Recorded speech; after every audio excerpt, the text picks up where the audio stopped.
Tonight, Council Bluffs and Omaha police chasing a murder suspect about 3 weeks ago. The man they were after was accused of terrorizing two ex-girlfriends and killing one of their ex-boyfriends. Suspect was killed by police officers. As Brian Master reports, the Pottawattamie County Attorney released the images to explain why the shooting was justified.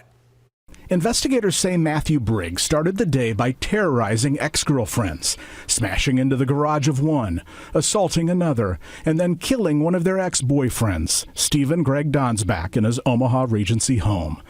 Briggs shot through the 52-year-old's front door. Detectives later found a hit list at Briggs' home that had all their names written on it.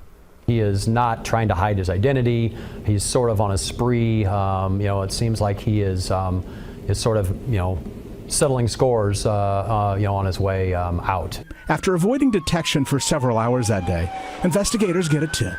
An armed carjacker in Bellevue matching the description of Matthew Briggs. That's when the Omaha police helicopter began to follow the stolen blue Camry from South Omaha into Council Bluffs to where it ended near Iowa Western. With speeds reaching 100 miles per hour at times on two-lane roads, investigators are waiting for an open area to spin his car out of control. Here it is, followed by an SUV T-boning and pinning the sedan against a road sign. The two lieutenants, one from Council Bluffs, one from Omaha, fired. Briggs was struck twice in the right hand, once in the left leg, once in the head.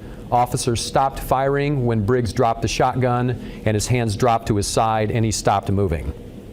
Luckily for the officers involved, Briggs' shotgun jammed during the encounter.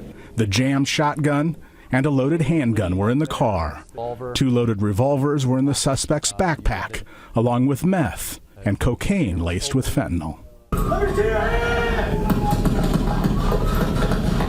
By the time the officer who spun out the suspect's car ran over to check on his lieutenant, it was over. The Council Bluffs lieutenant fired 17 shots from his handgun.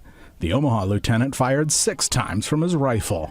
There isn't cruiser camera or body camera video from either of them because they belong to command staff, and they aren't usually involved in these types of pursuits.